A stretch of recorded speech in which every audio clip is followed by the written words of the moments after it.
Welcome to the Purposeful MD podcast. As a physician, you've sacrificed so much of your life for other people, your patients, your family, your friends, and your colleagues. What would it feel like to spend time doing what you enjoy and to live without guilt? I'm your host, Dr. Laura Sutton, a family physician, certified coach, and business owner. If you're a medical professional on a journey towards your most purposeful life, a life with more time and energy, and ultimately more joy, then this is the podcast for you. Welcome to episode 5 of the Purposeful MD podcast. And today I'm going to discuss a concept around managing strong emotions. And when I was researching this topic and working on a book and including this chapter in my book, I came across a quote that I really love by Eleanor Roosevelt that says, "A woman is like a tea bag. You never know how strong it is until it's in hot water." And I absolutely love this quote. I feel like it really speaks to how when and I absolutely love this quote. I really feel like it speaks to how when women are tested, when our strength is tested, then we really shine. And managing strong emotions is a skill. It's a skill that we can learn and that we can practice. It's a little bit difficult at first. It can be just like any skill. But when I coach my clients on it, I encourage them to continue to practice, just like we do with any skill, right? We don't start medical school knowing how to interview patients. And the first time we interview patients, it's clunky. Well, this is the same concept. The first time that we manage our strong emotions and we practice some of these skills, it's going to be clunky. But we know that these strong emotions are a part of life. We spend a lot of energy trying to suppress them, and this energy could be better used trying to process these. So early on in my career, when I was a physician leader, I found myself a lot of times in meetings or situations in which I felt my emotions run high. And I would work with my coach at the time, and I would ask her to help me so I don't feel these emotions, right? I wanted a way out of these situations. Help me get out of this meeting or help me not feel so frustrated or so angry in these situations. And she'd been coaching for a long time. She was experienced. She said, "Yeah, I can't get you out of those meetings or get you out of that situation. And I can't wave my magic wand so that you don't feel angry anymore. But we can work on these emotions together and process them in the moment." And that's the same thing I tell my clients. I'm not a magician. I don't know how to make these feelings go away. And they're part of life. Like I said, they're part of what make us human.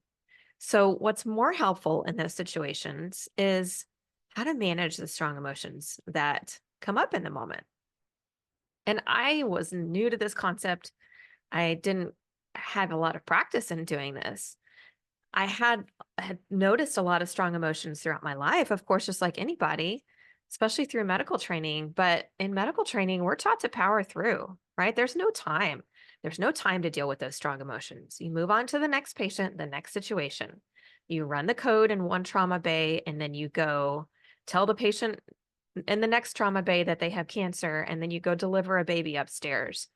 That's just how we were taught. That's how we were trained. And so we just don't have time, or what we tell ourselves we don't have time, but we're not given the skills to process these emotions. And we're actually penalized for taking the time for ourselves. At least in my medical training, we were not,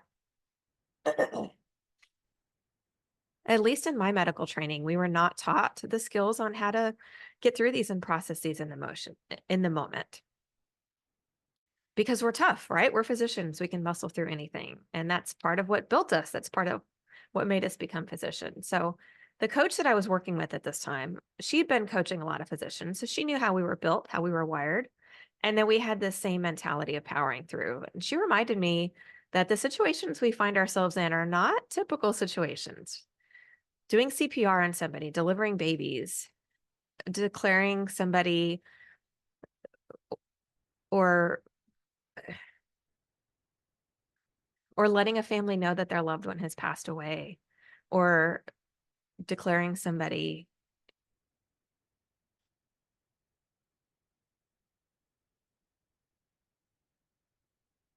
delivering babies, performing CPR, everything in between. These are not normal situations. These are not situations in which most people find themselves in. They're incredibly powerful emotional experiences. And my coach helped explain to me that these emotions are stored in the body. Unless I acknowledge them and process them, then I'm not going to be able to be my best self. So she also reminded me that this powering through was a survival mechanism. We had to do this in order to get through. But when I suppress the negative emotions, I'm also suppressing the positive ones. I can't cherry pick. I can't fully feel the good ones and not feel the bad ones. So she guided me in a practice that I'll guide you guys through as well to notice each time a strong emotion arose. And so I practiced this. I practiced acknowledging and processing these in the moment. And it was a little awkward at first, again, just like any skill, but I noticed how much better I felt when I allowed myself to process the emotion. And then I also noticed how exhausted I was when I was bottling up or suppressing the emotion. So when we feel these strong emotions, it's really common to try to distract ourselves, right? We do the busy work. We scroll Instagram, social media. We watch TV. Sometimes we resort to food or substances or shopping, whatever that looks like. And sometimes these are defense mechanisms. Sometimes we need to kind of numb ourselves a little bit, but we can only do that for a short period of time before those numbing mechanisms take over. So there's a concept that I love that I heard from one of my clients called procrasti-work, which means procrastinating on the important stuff by working. And I know I've done this. There have been times when I really needed to study when I was getting my master's, and man, that was the perfect time to clean out the refrigerator. So procrasti-work is a real thing, and I've experienced it for sure. We distract ourselves. We distract ourselves from that anxiety, from doing something we have to do. But those distractions might help us in the short term, but in the long term, those emotions just don't go away. I compare them to a beach ball that if you try to hold it underwater, the longer you try to hold it underwater, the more energy it takes. And then the more likely it is to pop up and hit you in the face. Strong emotions are like that. They're stored in our bodies and they stay with us. We expend a lot of energy trying to push them down. And then once they do come up, they pack a lot more punch than they might have initially. So the strong emotions can evoke a fight or flight response from our nervous system. And this is evolutionarily wired within us. It's a response to a threat, whether that threat is real or whether that's a perceived threat. And this sets off a cascade of hormones throughout our body. Our adrenaline kicks in, our cortisol kicks in, and these hormones allow us to escape the threat, like a bear chasing us, but they also shut off our ability to be creative. The challenge is when we have ongoing stress, these hormones are just circulating all the time. And it leads to increased anxiety, fatigue, burnout. A lot of times we don't have control over the stressors, but we have to counteract the negative effect of those stress hormones in the long term. And like I said, it's not realistic that we don't ever feel those emotions. Those emotions are part of life. And we really can't know how strongly to feel the positive ones until we feel the negative ones. But what we can do is manage how we respond to them, how we work through them so that we don't get stuck in those negative emotions.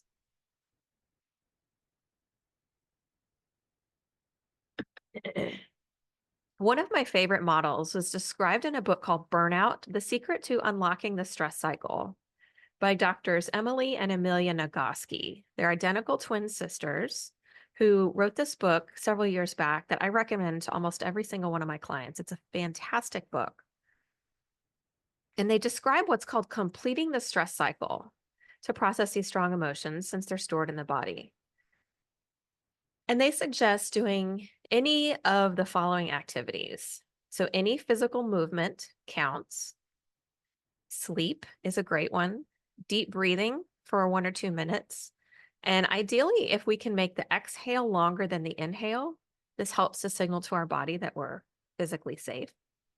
Crying is a great release of emotions. Laughing, like big belly laughing, some maybe watching something funny, or some actual physical connection to a loved one or another being. So snuggling with a pet, hugging a loved one. All of these activities can counteract the fight or flight. These activities will put us into that parasympathetic, that rest and digest system. They signal to our bodies that the threat is over and that we're physically safe. And these are great tools that I've utilized throughout my life. If you know me, you know that I'm a runner, and running is a huge stress relief for me. But it doesn't have to be something as strenuous as running. Any physical movement, so 5 jumping jacks or taking a walk around the block, can really help. So these tools are great. They're limited a little bit in their utility in the moment. So if you're sitting there with a patient and having a challenging encounter, or if you're meeting with somebody, a colleague or a supervisor or a family member, and you're kind of in this challenging moment, it might not be realistic to do any one of these activities. Man, how I wish I could go home and snuggle with my dog sometimes, anytime I felt stressed. But that's not always possible. So how do we deal with those emotions in the moment? So there are a few steps here that can be really helpful. And the first step is to breathe. And it sounds simple, but breathing physically and emotionally counteracts those stress hormones. We're literally signaling to our body that we're safe. Because if you think about it, when we're in fight or flight, we're breathing fast and rapid. So if we can slow down that breathing, extend our inhales, and then extend our exhales, so make the exhale longer than the inhale, then you're signaling that parasympathetic nervous system. You're counteracting the fight or flight so that your body knows that it's safe. And that's something that you can do at any time. So the first step is to breathe. Next step is to name the emotion. And it doesn't have to be something complicated. It can be really simple. Anger, fear, or even say, this is just hard, or this is strong. You can always go back and label the emotion more clearly if it's helpful for you. So the third step is to just acknowledge how challenging this is. You can say something like, this is really hard right now, or it's hard to be human, or you're not alone. And then the fourth step, which isn't necessary, but it can be really helpful, is some form of self-soothing. So one way that you could do this that is inconspicuous is gently touching one hand with the other. So if you're in a situation where you can't draw attention to yourself, that's a great way to self-soothe. What I've done a lot of times, again, and depends on the situation, is you can just put your hand over your heart. It's a wonderful way to signal to the body that you're safe and that you're caring for yourself. And then lastly, since you have calmed down the nervous system, you can intentionally choose your next action.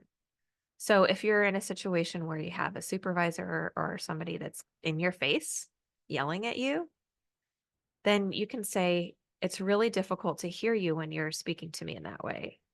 Or I'll need some time to process what you're saying. I will get back to you tomorrow. So going through all those steps, breathe, name the emotion, acknowledge the challenge, self-soothe. Those steps can really help bring that nervous system back into parasympathetic, into rest or digest. It brings your prefrontal cortex back online so that you can think more clearly and intentionally choose your next action. And these steps really only take a few seconds, but they drastically change your body chemistry, and then they change your response to a threat. And it doesn't matter if it's a real or perceived threat. To the brain, it doesn't matter. So let me tell you a story of a client during a recent coaching session that I had. I asked her what she wanted to accomplish during the call, and she said, I don't want to get angry when my colleague doesn't do what I ask her to do.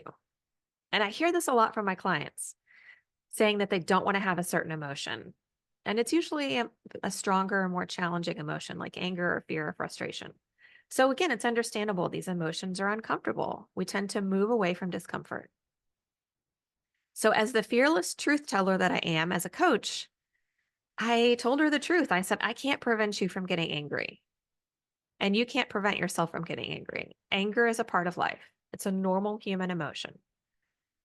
And it's natural that we want to make it go away because it doesn't feel good.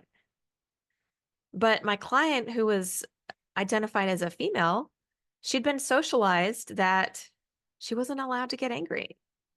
And it wasn't safe for her to show angry. So she didn't feel safe in her body. She was allowing this anger to build up and express itself in other ways.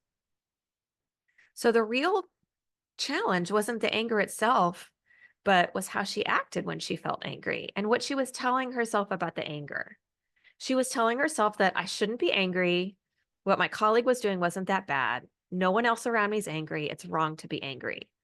So it's the thoughts about the anger and the anger itself that was just compounding her frustration. So the first step was giving her permission to feel the anger. And I reminded her, hey, all of this is normal and this is allowed. She had this thought of, I shouldn't be angry, and it was increasing her frustration and piling on top of the discomfort. I guided her through the steps: breathe, name the emotion, acknowledge the difficulty, self-soothe, and told her that she can use these as often as she needs to process those emotions that are coming up. We actually use the tools right on our coaching session together to work with the emotions that were coming up as she was describing the situation. And immediately afterward, even though nothing had changed about the situation, she said that she felt so much more peaceful and so much more grounded. She was able to think clearly through the next steps and was more confident to move forward and handle the situation in a way that aligned with her values. And she came back to the next session having practiced the steps, and she told me how much lighter, happier, peaceful, and less stressed she felt overall. So these tools can be really, really impactful. And it's important that we process and it's important that we prioritize taking the time and having the space to process these emotions. It's critical. It's critical to our overall health. The negative impacts of chronic stress on our physical and emotional health is well documented. And we know from the research that, again, we can't selectively suppress emotions. When we suppress the negative ones, we suppress the positive ones too. And we can't allow ourselves to feel the good ones unless we also allow ourselves to feel the tough ones. Working with these requires daily practice and attention. And like I said, just like any new skill, it feels uncomfortable at first. But as we practice it, it gets easier and becomes more automatic.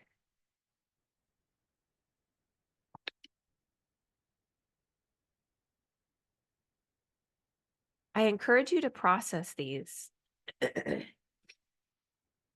I encourage you to practice these. And I'll go through the steps one more time. Breathe, name the emotion, acknowledge the difficulty, and soothe yourself.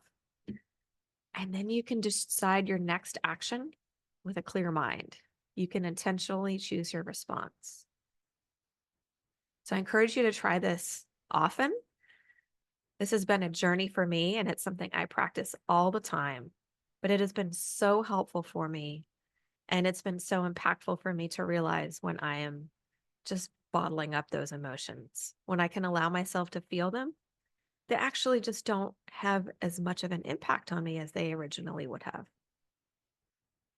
I'd love to hear from you if this has been helpful for you, if you've put these into practice.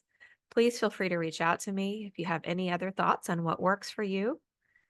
Drop me an email at laura@thepurposefulmd.com. That's LAURA at thepurposefulmd.com. All one word, thepurposefulmd.com. I'd love to hear from you. Thank you for listening to the Purposeful MD podcast. If you like what you hear, please rate and review the show. Please also visit my website, www.thepurposefulmd.com, for free downloads or to discuss working with me as your coach.